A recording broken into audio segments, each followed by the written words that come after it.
La pluie tambourinait contre les vitres de l'hôpital Saint-Louis quand Camille Moreau termina sa garde de nuit. Épuisée, elle avait accompagné Madame Dubois dans ses derniers moments, tenant sa main ridée jusqu'au dernier souffle. À 28 ans, Camille avait appris que la mort n'attendait personne, mais elle n'imaginait pas que sa propre vie allait basculer dans les heures suivantes. Elle poussa la porte de la maison familiale de Neuilly vers 8 heures du matin, espérant un café chaud et quelques heures de sommeil. Au lieu de cela, elle trouva sa mère Françoise dans la cuisine, rayonnante, en train de compter des liasses de billets sur la table.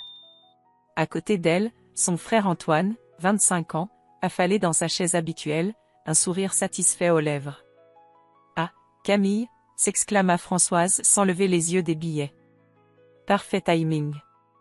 J'ai une excellente nouvelle. » Le cœur de Camille se serra. Les « excellentes nouvelles » de sa mère finissaient toujours mal pour elle. Elle remarqua les documents éparpillés, actes de vente, relevés bancaires, signatures fraîches. « J'ai vendu la maison de Provence. 300 000 €, annonça Françoise en tapotant les billets. Et j'ai décidé de tout donner à Antoine. Il en a plus besoin que toi. » Le monde de Camille s'effondra. Cette maison, son père Pierre la lui avait léguée avant sa mort, il y a 3 ans. C'était son héritage, son seul souvenir tangible de l'homme qu'il avait vraiment aimé. « Maman ?» Sa voix trembla. « Cette maison était à moi. Papa me l'a laissée dans son testament. » Françoise leva enfin les yeux, et Camille y lut quelque chose qu'elle ne put identifier, de la cruauté pure. « Ton père est mort, Camille. C'est moi qui décide maintenant. » Elle se leva, dominant sa fille de toute sa hauteur. « Et ma décision est prise. Antoine mérite cet argent. Lui, au moins, il va faire quelque chose de sa vie. » Antoine ricana depuis sa chaise, désolé, sœurette. « Mais maman a raison. Toi, tu te contentes de changer des couches de vieux. Moi, j'ai des projets d'envergure. » Camille sentit ses jambes fléchir. Depuis des années, elle se tuait au travail, enchaînant les gardes pour aider financièrement sa famille. Elle payait discrètement les factures médicales de sa mère diabétique, ses courses, même ses sorties au restaurant. Et pendant ce temps, Antoine vivait au crochet de tout le monde, abandonné ses études de commerce pour se chercher. « Maman, j'ai payé tes soins pendant des années. J'ai sacrifié ma propre vie pour... » Assez. Le cri de Françoise résonna dans la cuisine. Ses yeux brillaient d'une colère froide que Camille ne lui avait jamais vue. « Tu es une ratée. Lui mérite mieux que toi. Toi, tu ne es rien. Dégage de ma vie. » Le silence qui suivit était assourdissant. Même Antoine sembla surpris par la violence des mots. Camille resta figée, comme si on venait de la gifler physiquement. Ces mots, prononcés par la femme qui l'avait mise au monde. Quelque chose mourut en elle à cet instant. Pas de cris, pas de larmes. Juste une acceptation froide et définitive. « D'accord maman. » Sa voix était étrangement calme, presque sereine. Elle monta dans sa chambre, prit une valise et y jeta quelques affaires essentielles. En redescendant, elle croisa le regard de sa mère qui comptait toujours l'argent, ignorant complètement sa présence. Sur le seuil, Camille se retourna une dernière fois vers cette maison qui n'était plus la sienne. « Au fait, maman, qui va payer tes factures médicales maintenant ?» Elle referma la porte derrière elle, laissant derrière elle 28 ans de souvenirs et l'illusion qu'elle avait une famille. 48 heures. C'est le temps qu'il avait fallu pour que la vie de Camille bascule de l'inconfort à l'horreur absolue. Elle était assise dans le petit café en face de l'hôpital, sa valise posée contre ses jambes, fixant son téléphone d'un regard vide. Sarah, sa collègue infirmière, venait de lui proposer de dormir sur son canapé quelques nuits, mais Camille savait que ce ne serait qu'un pansement sur une hémorragie. L'écran de son téléphone s'illumina. Un message d'Antoine accompagné d'une photo qui lui donna envie de vomir, lui et sa petite amie Mélodie dans un jet privé, direction les Maldives. « Merci maman pour le voyage de rêve. Vie de rêve #blessed. 300 000 €. Évaporé en une semaine. » Camille ferma les yeux et se força à respirer.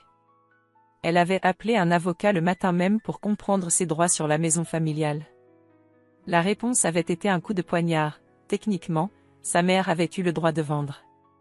Le testament de son père comportait une clause qu'elle n'avait jamais remarquée, permettant à Françoise de disposer du bien, en cas de nécessité financière urgente. Nécessité financière. Alors qu'elle payait toutes les factures de sa mère depuis 5 ans. Son téléphone vibra à nouveau. Cette fois, c'était un relevé bancaire automatique. Camille découvrit avec stupeur que sa mère avait contracté 3 crédits différents en utilisant la maison comme garantie avant de la vendre. Au total, 60 000 € de dettes supplémentaires. Elle savait, murmura Camille dans le vide du café. Elle savait qu'elle allait vendre depuis des mois. Tout prenait sens maintenant. Les demandes répétées de Françoise pour qu'elle signe des papiers administratifs. Les visites mystérieuses d'hommes en costume à la maison. Les coups de téléphone chuchotés. Sa propre mère l'avait manipulé, utilisé, puis jeté comme un Kleenex usagé. Le pire restait à venir. En rentrant à l'hôpital pour sa garde du soir, Camille croisa le docteur Martineau dans le couloir. Son regard plein de pitié lui fit comprendre que les nouvelles avaient circulé. « Camille, j'ai appris pour ta situation familiale. » Il hésita. « Je voulais te dire que tu peux prendre quelques jours si tu en as besoin. » Elle secoua la tête. Le travail était tout ce qui lui restait. Sa seule ancre dans cette tempête. Mais au bout de 3 heures de garde, l'épuisement physique et émotionnel eut raison d'elle. Elle était en train de vérifier les perfusions de Monsieur Leblanc quand ses jambes se dérobèrent sous elle. Elle s'effondra contre le mur, incapable de retenir les sanglots qui montaient depuis 2 jours. Sarah la trouva ainsi, recroquevillée dans la chambre, pleurant silencieusement. « Camille ?» Sarah s'agenouilla près d'elle. « Tu ne peux pas continuer comme ça. »« Je n'ai plus rien, Sarah. » Les mots sortaient dans un souffle. Plus de maison, plus de famille, plus d'avenir. J'ai 36 000 € d'économie. C'est tout ce qui me reste de 28 ans de vie. Sarah l'aida à se relever et l'emmena dans la salle de pause. Camille s'assit lourdement, la tête entre les mains. « Tu sais le plus drôle ?» continua-t-elle d'une voix brisée. « Pendant des années, j'ai cru que si je me sacrifiais assez, si j'étais assez dévouée, elle finirait par m'aimer comme elle aime Antoine. Mais ce matin, j'ai compris quelque chose. » Elle leva les yeux vers Sarah, et son amie fut frappée par le changement dans son regard. La douceur habituelle avait laissé place à quelque chose de plus dur, de plus déterminé. Elle ne m'aimera jamais. Jamais. Et j'ai gâché ma vie à essayer de gagner l'amour de quelqu'un qui en est incapable. Cette nuit-là, dans le petit studio que Sarah avait réussi à lui dénicher, Camille resta éveillée jusqu'à l'aube. Elle regardait le plafond en réfléchissant à sa vie, à ses choix, à cette spirale qui l'avait menée ici. À 5 heures du matin, elle prit une décision qui allait tout changer. Elle sortit de son sac une chemise qu'elle avait prise dans le bureau de son père avant de quitter la maison familiale. À l'intérieur, une procuration financière qu'elle avait signée 3 ans plus tôt pour aider sa mère à gérer ses soins médicaux. Une procuration que Françoise avait oublié d'annuler. Une procuration qui donnait encore à Camille un accès total aux comptes bancaires familiaux. Pour la première fois depuis 48 heures, Camille sourit. Une semaine s'était écoulée depuis la découverte de la procuration. Camille avait passé ses journées à étudier minutieusement les comptes familiaux, découvrant l'ampleur de la trahison.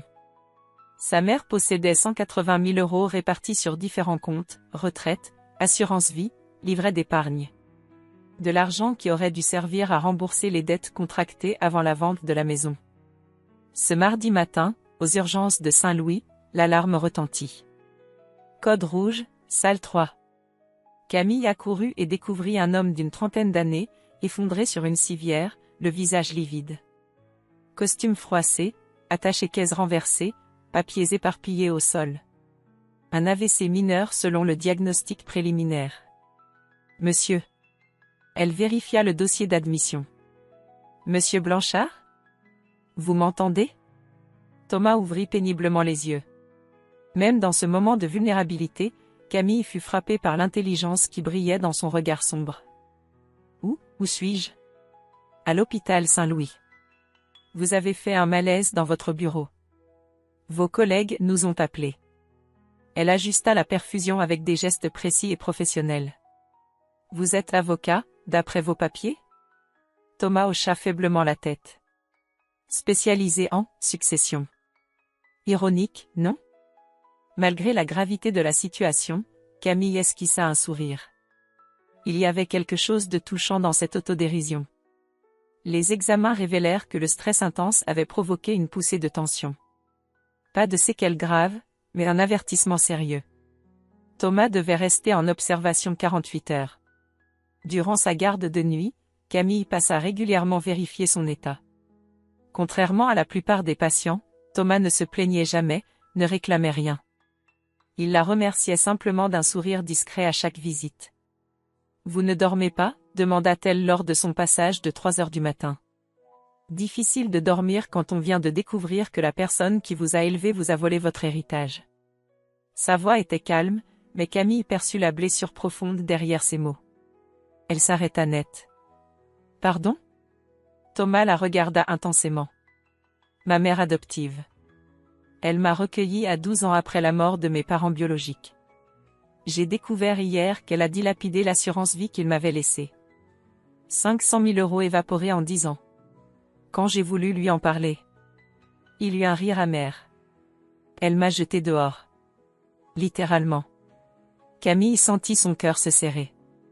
Cette histoire résonnait douloureusement avec la sienne. « C'est pour ça que vous avez fait ce malaise ? Le stress, l'épuisement, la trahison. Le cocktail parfait. » Il l'observa attentivement. « Et vous ?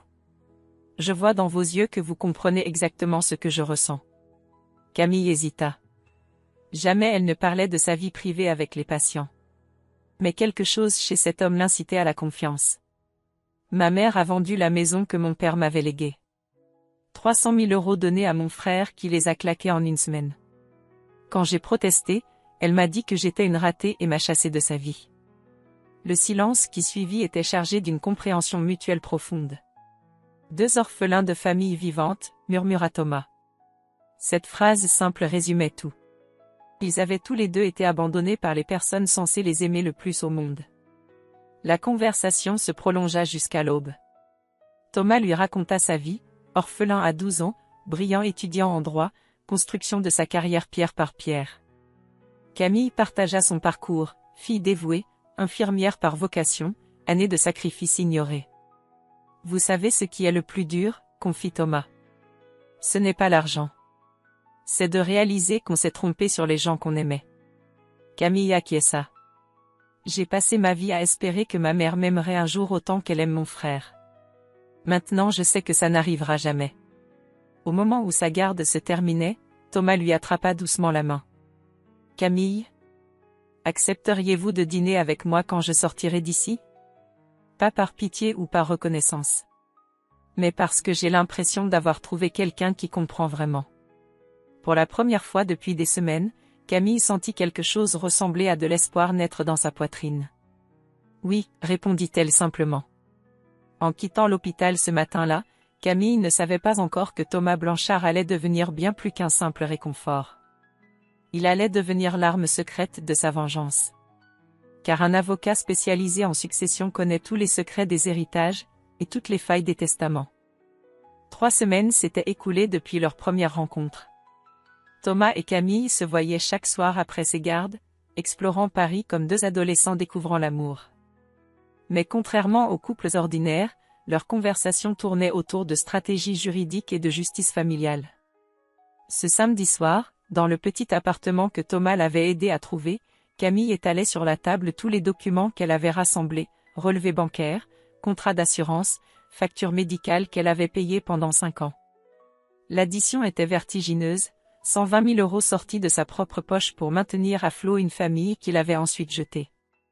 Thomas examina minutieusement chaque papier avec l'œil expert d'un avocat. Soudain, il se figea sur un document particulier. « Camille, ce testament de ton père. » Il releva la tête, une lueur d'excitation dans les yeux. « Il y a quelque chose qui ne va pas. »« Comment ça ? » ?»« Regarde cette clause. » Il pointa une ligne spécifique. Elle stipule que la vente de tout bien immobilier hérité nécessite l'accord écrit des 2 héritiers majeurs.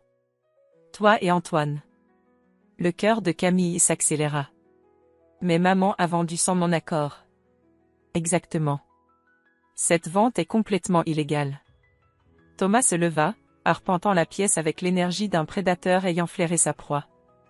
Ta mère a commis un délit. On peut attaquer cette vente en justice et récupérer la maison. Pour la première fois depuis des semaines, Camille sentit l'espoir renaître. Mais quelque chose de plus sombre grandissait aussi en elle. Une soif de justice qui ressemblait dangereusement à une soif de vengeance. Thomas? Et si on ne se contentait pas de récupérer la maison?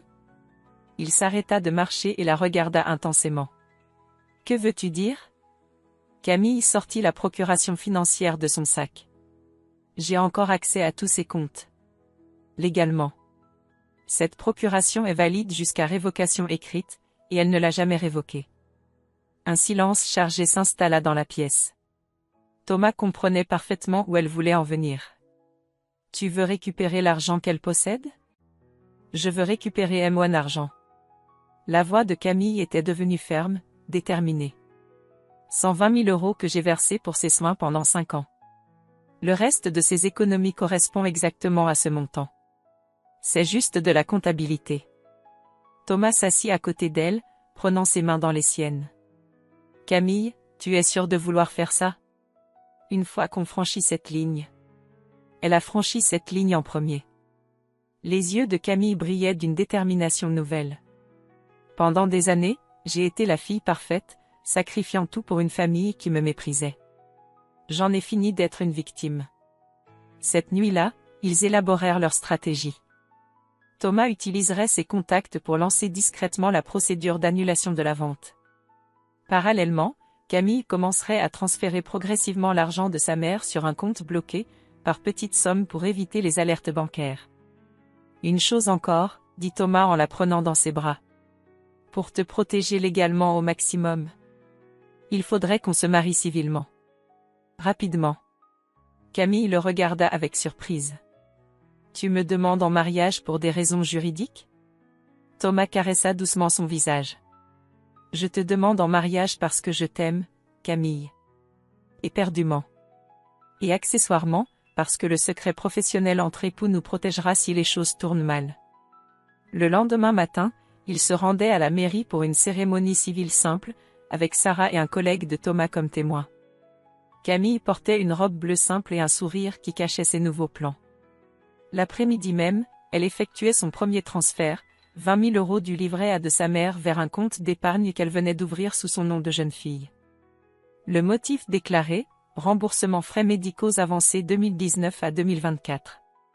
Antoine, de retour de ses vacances aux Maldives et déjà à court d'argent, commença à harceler Camille par message. Maman a des problèmes financiers. Il faut que tu reviennes aider la famille. Camille sourit en lisant le message. La famille.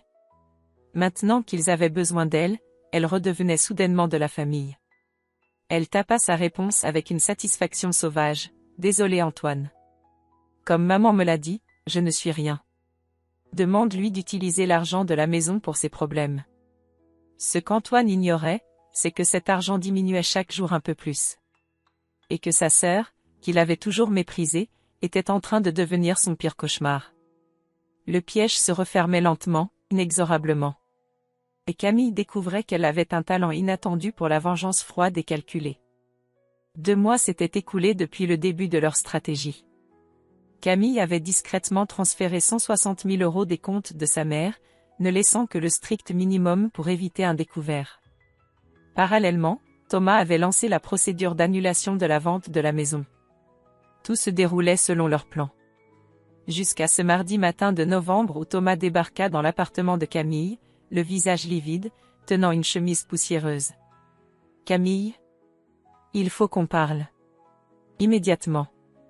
Elle venait de terminer sa garde de nuit et était épuisée, mais l'urgence dans la voix de son mari la réveilla instantanément. Qu'est-ce qui se passe? Thomas posa la chemise sur la table avec des gestes précautionneux, comme s'il manipulait une bombe. En fouillant les archives notariales pour ton dossier, j'ai trouvé ça. Il sortit une enveloppe scellée à la cire rouge. Une lettre de ton père, déposée chez Maître Dubois avec instruction de ne l'ouvrir que si ta mère te trahissait. Le cœur de Camille s'arrêta. Comment le notaire savait que? Ton père lui avait donné des critères très précis, vente de la maison sans ton accord, rupture familiale violente, ou ta mère te chassant de sa vie. Thomas hésita. Camille, maître Dubois est mort l'an dernier. Son successeur a retrouvé cette lettre en classant les archives. Il me l'a remise hier. Avec des mains tremblantes, Camille brisa le sceau. L'écriture familière de son père dansait devant ses yeux embués. Mais au fur et à mesure qu'elle lisait, son visage changeait d'expression. L'émotion laissait place à l'horreur, puis à une rage froide qu'elle ne se connaissait pas. « Lis à voix haute », murmura Thomas. La voix de Camille trembla en commençant. « Ma chérie, si tu lis cette lettre, c'est que mes pires craintes se sont réalisées. Françoise t'a trahi. Mais ce que tu ne sais pas, c'est qu'elle m'a tué. » Un silence de plomb s'abattit dans la pièce. Depuis 6 mois, je soupçonnais qu'elle manipulait mes médicaments cardiaques. J'ai fait analyser mes pilules en secret par un laboratoire privé. Elle triplait les doses, espérant provoquer une crise cardiaque fatale. J'ai tout filmé avec une caméra cachée dans notre chambre. Les preuves sont dans un coffre-fort à la Banque de France, agence Neuilly. Code, ta date de naissance. Camille s'arrêta, incapable de continuer. Thomas prit doucement la lettre et poursuivit. Mais il y a plus terrible encore, ma chérie. Antoine n'est pas mon fils biologique. Il est le fils de François Moretti, l'amant de ta mère. J'ai découvert leur liaison il y a 15 ans, mais j'ai choisi de rester pour toi. Le test ADN est également dans le coffre. Tu es ma seule vraie fille, mon seul héritage de sang. La lettre continuait, mais les mots les plus déchirants étaient à la fin. Ma chérie, j'ai toujours su que tu te sacrifiais pour gagner son amour. Tu passais tes nuits à étudier pour devenir infirmière, tu payais ses factures, tu t'oubliais complètement. Mais elle ne t'aimera jamais comme tu le mérites. Arrête de souffrir pour elle. Tu es parfaite exactement comme tu es. Ma chérie, ta mère m'a tuée avec mes propres médicaments. Mais toi, tu es ma fierté, mon héritage, ma vengeance. Fais justice. Et surtout, arrête de chercher son amour. Tu mérites mieux que ça. Camille s'effondra sur sa chaise, la lettre tremblant dans ses mains. Tout son monde venait de basculer. Sa mère n'était pas seulement une femme cruelle et manipulatrice. C'était une meurtrière. Antoine n'est même pas mon frère? Sa voix était à peine audible. Thomas s'agenouilla près d'elle, la prenant dans ses bras. Camille, je sais que c'est un choc énorme, mais... Elle l'a tué. Camille releva la tête, et Thomas fut frappé par la transformation de son regard. Toute trace de douceur avait disparu. Elle a assassiné mon père pour hériter plus vite et donner l'argent au fils de son amant. Elle se leva brusquement, arpentant la pièce comme une lionne en cage. Pendant des années, j'ai culpabilisé de ne pas assez l'aimer. J'ai pensé que si j'étais plus dévouée, plus parfaite, elle finirait par m'aimer autant qu'Antoine. Mais elle ne pouvait pas m'aimer. Parce qu'Antoine était le fils de l'homme qu'elle aimait vraiment. Et moi, j'étais juste un obstacle. Thomas n'avait jamais vu Camille dans cet état. La femme douce et compatissante qu'il avait épousée était en train de se transformer en quelque chose de plus sombre, de plus dangereux. « Qu'est-ce qu'on fait maintenant ?» demanda-t-il prudemment. Camille s'arrêta devant la fenêtre, regardant Paris s'éveiller sous ses pieds. Quand elle se retourna, son sourire glaça le sang de Thomas. Maintenant ? Maintenant, on va récupérer ces preuves. Et ensuite, on va organiser la confrontation du siècle. Elle ramassa son téléphone et commença à composer un numéro. Qui appelles-tu ? Un journaliste que je connais. Il va falloir que le monde entier voie ce qui va suivre. Vendredi 15 novembre, 14h30. Hall principal de l'hôpital Saint-Louis. Camille avait minutieusement choisi le lieu et l'heure. Le hall bondé de visiteurs, de patients et de personnel médical. L'endroit où elle travaillait, où elle était respectée, où sa parole avait du poids. L'endroit parfait pour une exécution publique. Thomas se tenait discrètement près de l'accueil, un attaché-caisse contenant les preuves du coffre-fort. Les documents étaient accablants, analyse toxicologique, vidéo de Françoise manipulant les médicaments, test ADN prouvant qu'Antoine n'était pas le fils de Pierre Moreau. Mais le plus terrible était les enregistrements audio où Françoise avouait tout à son amant au téléphone. Camille avait configuré son téléphone pour un live Instagram. Elle ne savait pas si quelqu'un regarderait, mais elle voulait que cette confrontation soit immortalisée. À 14h45, elle lança la diffusion en direct. Regardez comment une mère détruit sa propre fille. En quelques minutes, 100 personnes étaient connectées. Puis 1000. Puis 10 000. Françoise arriva en taxi, visiblement paniquée. Ces dernières semaines avaient été un calvaire pour elle. Ses comptes se vidaient mystérieusement, Antoine la harcelait pour obtenir plus d'argent qu'elle n'avait plus, et les huissiers commençaient à sonner à sa porte pour les dettes contractées avant la vente de la maison. Elle aperçut Camille au centre du hall, droite et implacable, entourée d'une foule curieuse. Quelque chose dans son attitude alerta instantanément Françoise. Ce n'était plus la fille soumise qu'elle avait humiliée 3 mois plus tôt. « Camille » cria-t-elle en traversant le hall d'un pas incertain. « Rends-moi mon argent. Je n'ai plus rien. Tu ne peux pas me faire ça. » Sa voix résonnait dans tout l'espace, attirant tous les regards. Les visiteurs s'arrêtaient, formant un cercle autour de cette scène surréaliste.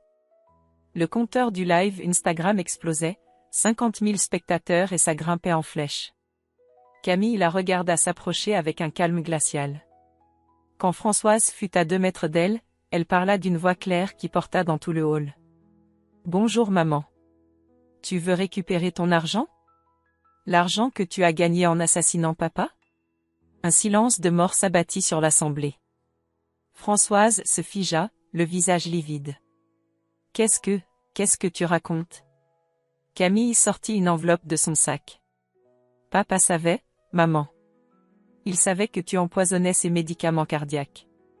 Il a tout filmé. Il a tout prouvé. Et il m'a laissé une lettre pour te confondre. » Elle commença à lire d'une voix forte, chaque mot résonnant comme un coup de marteau. « Ma chérie, si tu lis cette lettre, c'est que Françoise t'a trahi. Mais ce que tu ne sais pas, c'est qu'elle m'a tué en triplant mes doses de médicaments cardiaques. J'ai des preuves vidéo de ces manipulations. » « Arrête » hurla Françoise. « Tu mens. Tu es folle. » Mais Camille continua impitoyablement. « Antoine n'est pas mon fils biologique. Il est le fils de François Moretti, ton amant. Le test ADN est formel. » Antoine, qui venait d'arriver et assistait à la scène depuis l'entrée, s'effondra littéralement. L'homme qu'il avait méprisé toute sa vie, qu'il avait laissé humilier par sa mère, n'était même pas son père. Les commentaires du live explosaient. « OMG. Je pleure. Quelle salope. Justice pour Camille. 100 000 spectateurs maintenant. » L'algorithme d'Instagram poussait la vidéo comme du contenu viral premium. Thomas avança et tendit une tablette à Camille. Sans un mot, elle lança la vidéo que son père avait secrètement filmée, Françoise, dans leur chambre conjugale, broyant méthodiquement des comprimés pour les mélanger aux médicaments de son mari. La foule recula, horrifiée. Plusieurs personnes filmaient avec leur téléphone. La sécurité de l'hôpital tentait de maintenir l'ordre, mais l'ampleur de la révélation sidérait tout le monde. « Non, non, ce n'est pas. » Françoise tentait de nier, mais sa voix se brisait. Face aux preuves accablantes, face à cette foule qui la regardait avec dégoût, elle s'effondrait psychologiquement. Camille releva la tête vers les caméras des téléphones et la sienne, s'adressant directement aux centaines de milliers de spectateurs qui suivaient maintenant le live. « Pendant des années, j'ai cru que j'étais une mauvaise fille. Que si je me sacrifiais assez, si j'étais assez parfaite, ma mère finirait par m'aimer. Mais on ne peut pas gagner l'amour de quelqu'un qui vous considère comme un obstacle à éliminer. » Sa voix se brisa légèrement, mais elle continua, « Mon père m'a écrit, arrête de chercher son amour. Tu mérites mieux que ça. Aujourd'hui, j'arrête. Et je fais justice. » Elle sortit son téléphone et composa le 17 sous les yeux de tous. « Police ? Je souhaite porter plainte pour homicide. J'ai des preuves formelles que ma mère a empoisonné mon père. Je suis à l'hôpital Saint-Louis. » Françoise s'évanouit. Le live Instagram affichait maintenant 2 millions de spectateurs. Les commentaires défilaient si vite qu'ils étaient illisibles. En quelques minutes, des extraits de la confrontation circulaient déjà sur TikTok, Twitter, Facebook. Quand la police arriva, Camille leur remit calmement toutes les preuves que son père avait rassemblées. Les vidéos, les analyses, les enregistrements audio. Un dossier si complet qu'il ne laissait aucune place au doute. En voyant sa mère emmener menottes au poignet, Camille ne ressentit ni joie ni tristesse. Juste une immense libération. Antoine, effondré sur un banc, la regardait avec un mélange de terreur et de respect. Tu savais tout depuis le début? Non Antoine. J'ai découvert la vérité il y a 3 jours. Mais ça fait 3 mois que je prépare cette justice. Le soir même, #Justice for Camille était en trending topic mondial. La vidéo de la confrontation atteignait 50 millions de vues en 24 heures. Camille Moreau venait de devenir malgré elle le symbole international de la résistance aux familles toxiques. 18 mois plus tard. Palais de justice de Paris. La salle d'audience était bondée de journalistes du monde entier. L'affaire, Camille Moreau contre Françoise Moreau, était devenue l'un des procès les plus médiatisés de la décennie. La confrontation virale de l'hôpital avait déclenché une vague mondiale de témoignages de victimes de familles toxiques sous le #StopToxicFamily. Camille se tenait droite à la barre, vêtue d'un tailleur noir simple mais élégant. Ces 18 mois avaient achevé sa transformation. La jeune femme brisée d'autrefois avait disparu, remplacée par une femme forte, respectée, devenue porte-parole internationale des victimes de violences familiales. L'enquête avait été méticuleuse. L'exhumation du corps de Pierre Moreau avait confirmé les surdoses répétées de médicaments cardiaques. Les vidéos secrètes, d'une clarté implacable, montraient Françoise manipuler systématiquement les traitements de son mari. Les enregistrements audio révélaient ses conversations avec François Moretti, planifiant l'empoisonnement progressif. Le procureur se leva pour son réquisitoire final. Françoise Moreau a prémédité et exécuté l'assassinat de son époux sur une période de 8 mois. Elle a ensuite spolié sa propre fille de son héritage légitime pour enrichir le fils de son amant. Cette affaire révèle une cruauté familiale d'une rare abjection. Françoise, amaigrie et vieillie de 10 ans, gardait la tête baissée. Ses cheveux avaient blanchi en prison. Son avocat tentait une défense désespérée basée sur des troubles psychologiques, mais les preuves étaient accablantes. Quand vint le moment des plaidoiries de la partie civile, Thomas se leva. Il avait renoncé à une carrière lucrative pour défendre exclusivement les victimes de violences familiales, inspiré par l'histoire de sa femme. Mesdames et messieurs les jurés, Camille Moreau n'est pas seulement ma cliente. Elle est devenue le symbole de millions de victimes silencieuses. Pendant des années, elle a sacrifié sa vie, ses économies, son bonheur pour une famille qui la méprisait. Elle a payé 120 000 € de frais médicaux pour une mère qui planifiait son empoisonnement. Il marqua une pause, laissant les mots résonner dans le silence de la salle. Françoise Moreau n'a pas seulement tué son mari. Elle a tenté de tuer l'âme de sa fille. Mais Camille a survécu. Et aujourd'hui, elle représente l'espoir pour tous ceux qui subissent la tyrannie familiale. Le verdict tomba après 3 heures de délibération, 12 ans de réclusion criminelle pour homicide volontaire aggravé, plus les dommages et intérêts. Françoise s'effondra en entendant la sentence. Camille, elle, ne ressentait aucune satisfaction. Juste une immense lassitude et le soulagement de voir enfin la justice rendue. À la sortie du tribunal, Antoine l'attendait. Ces 18 mois avaient été dévastateurs pour lui aussi. La révélation de sa fausse paternité, la découverte que l'homme qu'il avait méprisé était celui qu'il aimait le plus, l'effondrement médiatique de sa famille. Il avait sombré dans l'alcool et la drogue avant de toucher le fond. Camille. Sa voix était rauque, brisée. Je sais que j'ai été un salaud avec toi. Je sais que je ne mérite rien. Mais, est-ce que tu pourrais me donner une chance de me racheter? Il était méconnaissable. Amaigri, les yeux cernés, mais pour la première fois de sa vie, sincèrement humble. J'ai tout perdu. Ma mère, ma famille, mon identité. Mais j'ai compris quelque chose. Papa? Pierre? Il se corrigea, les larmes aux yeux. Il était le seul qui m'aimait vraiment malgré tout. Et moi, je l'ai laissé mourir en le méprisant. Camille l'observa longuement. Elle pouvait voir la souffrance authentique dans ses yeux, la culpabilité qui le rongeait. Antoine, papa t'aimait comme son fils. Peu importe ton ADN. Mais si tu veux vraiment te racheter, ça ne sera pas avec des mots. Elle sortit une carte de visite de son sac. J'ai créé une association d'aide aux victimes de violences familiales. La Fondation Pierre Moreau. Si tu es sérieux, tu peux commencer par aider les autres à s'en sortir. Bénévolement. Antoine prit la carte avec des mains tremblantes. Tu me donnes vraiment une chance? Je te donne la chance que papa t'aurait donnée. À toi de la saisir. 6 mois plus tard, Camille récupérait officiellement la maison familiale de Provence et l'intégralité de l'héritage paternel. Au total, après les indemnisations et la restitution, 500 000 € et la propriété familiale. Mais plus important encore, elle avait récupéré quelque chose d'inestimable, sa dignité et sa liberté. La maison de Provence était maintenant transformée en centre d'accueil pour victimes de violences familiales. Antoine y travaillait 12 heures par jour, sobre depuis 8 mois, découvrant pour la première fois de sa vie le sens des responsabilités et la satisfaction de se rendre utile. Un soir, en visitant le centre, Camille le trouva dans le jardin, s'occupant d'un potager qu'il avait créé pour les résidents. « Tu sais, j'ai reçu une lettre de maman en prison aujourd'hui », dit-elle en s'asseyant près de lui. Antoine leva la tête, inquiet. Qu'est-ce qu'elle voulait? Demander pardon. Dire qu'elle réalise enfin le mal qu'elle a fait. Qu'elle regrette tout. Tu vas lui répondre? Camille regarda le coucher de soleil sur les collines provençales, là où son père l'emmenait se promener quand elle était petite. Non. Papa avait raison.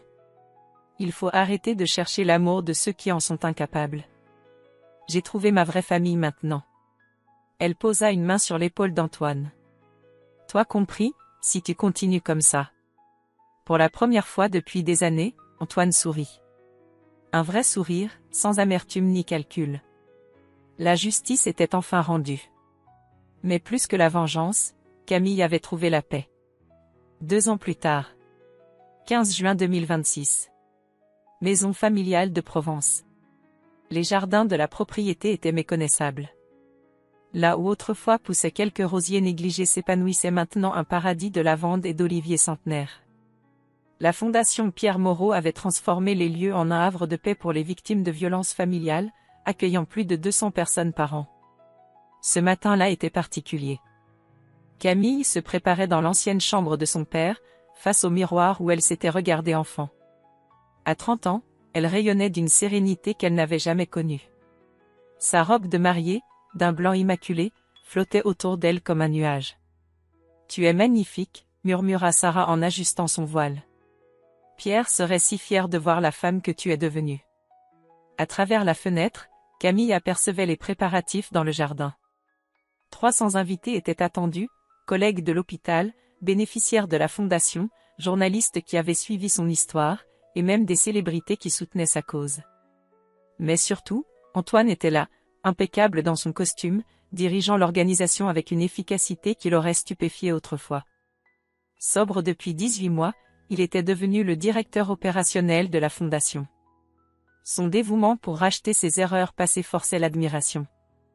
Les résidents l'adoraient, et il avait développé des programmes d'aide révolutionnaires. Un léger tremblement parcourut Camille.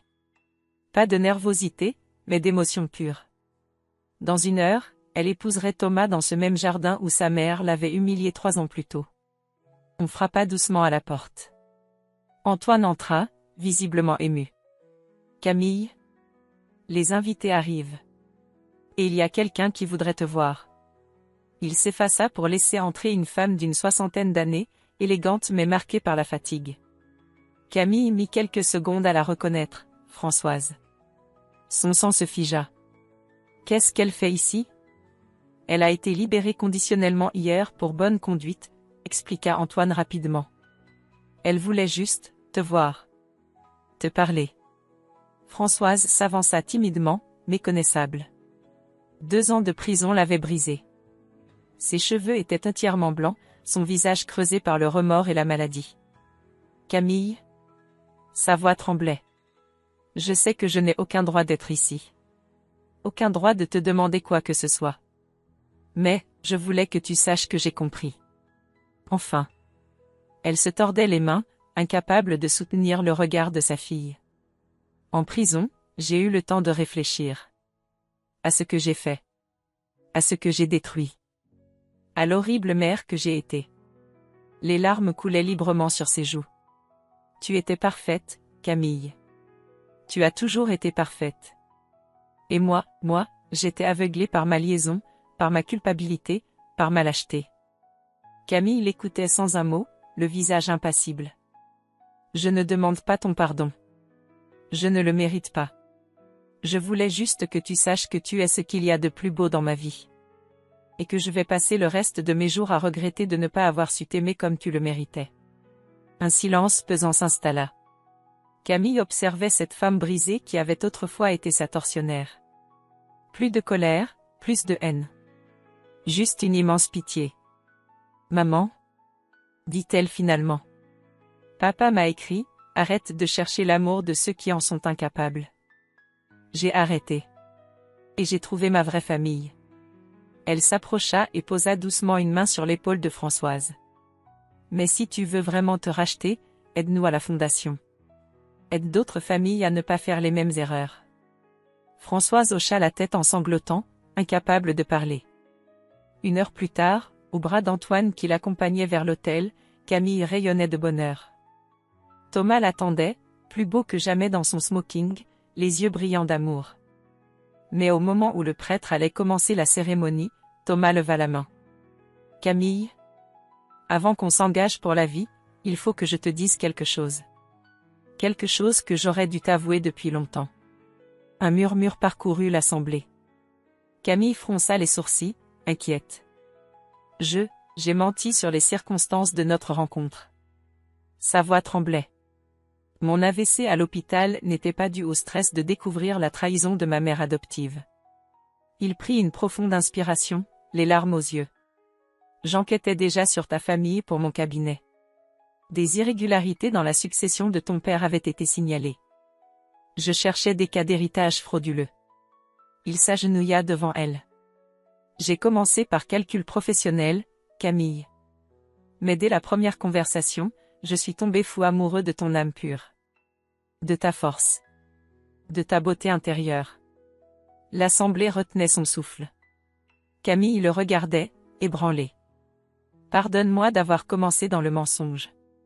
Mais chaque jour depuis, mon amour pour toi n'a fait que grandir.